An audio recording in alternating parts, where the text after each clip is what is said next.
This is Progress Culture.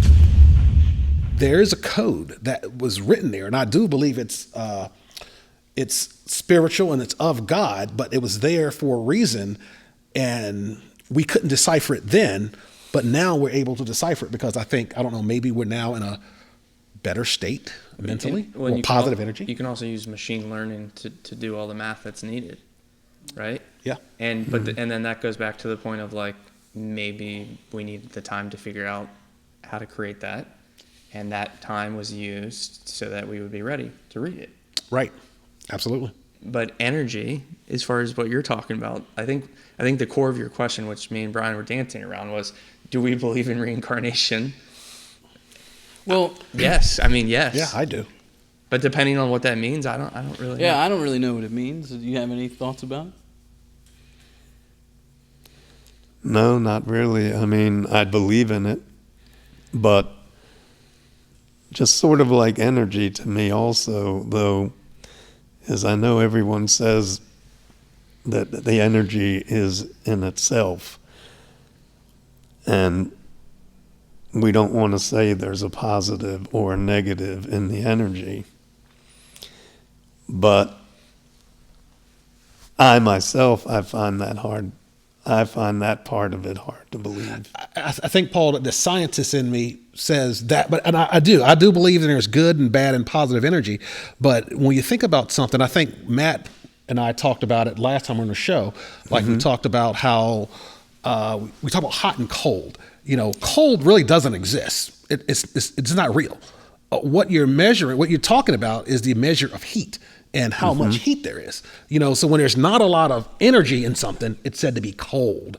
And the only way we can explain that is, it freezes. So we have to call it something. So when I say good and bad, bad is the absence of good.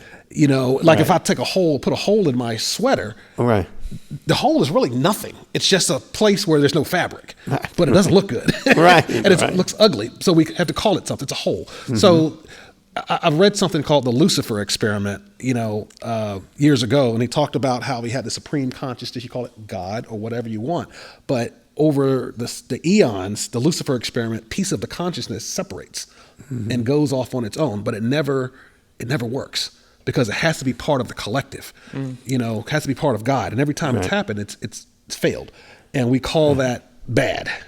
Right. Thinking of it from a scientific perspective, so I kind of do it both scientific and spiritual because I kind of think both ways. So, but yes, I do believe there's good and bad. I do believe in reincarnation. I want to go back to this idea too, though, of not good and bad, or not imposing what is good and what is bad on whatever entities, right? Like you said, right. So things can be free to be what they are without imposition, right? But then what I think too with this conversation about energy and what we're also sort of dancing around is the connection, whether or not it's to your lineage or for a DNA purpose or or something else, but that connection also indicates that isolation is what would manifest that supposedly bad thing. So that if there's not isolation then, and there is, because, so the scientist part of you says there's positive and there's negative. There's positive and negative electrons, etc. Or atomic particles. And now, if we're taking away the imposition of positive and negative on the way that entities are and interfacing, then they must interface and be connected in order for there not to manifest the negativity that can come from isolation.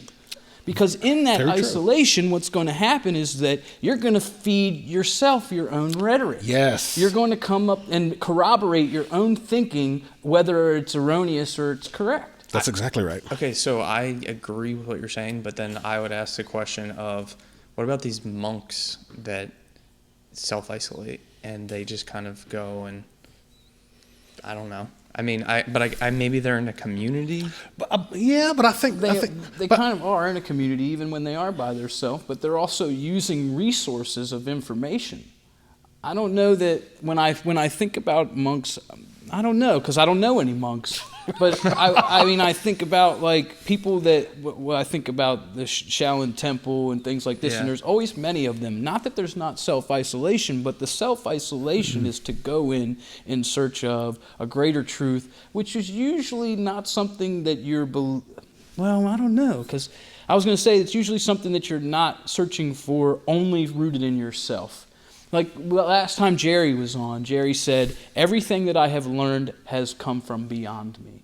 Yes. And I think if you're working in that kind of mindset, that you're going to come to the positive. You're going to come to the understanding of truth in this direction of positive or not the imposition thing, right? So if you're working in that mode, I think you're going to manifest that. But to say, like, if you're going to isolate yourself in with some prejudices and some negativity, you're only going to come to believe it more, and also then maybe even try to influence it on others. True. So I think that we would all have to stay connected through that positivity and the energy, and find that we should be positive with each other, because we have to interact and we rely on each other. Well, I mean, yeah, I agree 100%. And when you look at it, from, like you talked about DNA, the DNA says we're all connected anyway, physically, not even the energy, we're all connected. I just recently had a DNA test, for, we did the 23andMe and the Ancestry, and found some interesting things. But what's really interesting is that it even says that we're all connected. You go back far enough, there's DNA that we share, that we all share. Yeah, and it's not just just because we are humans. No, it's a related DNA, that we're all related. Which is fascinating to me. But it also changes it changes my mindset, how I treat people, how I react, knowing that Tommy's my brother, Paul's my brother, Jerry's my sister. We're all connected. And I think if we all realized that and saw each other like that, there'd be less violence and less negativity in the world. Right. Then from an energetic perspective, we're all connected too. From God or the consciousness, whatever you call it. Yeah. So we're all one.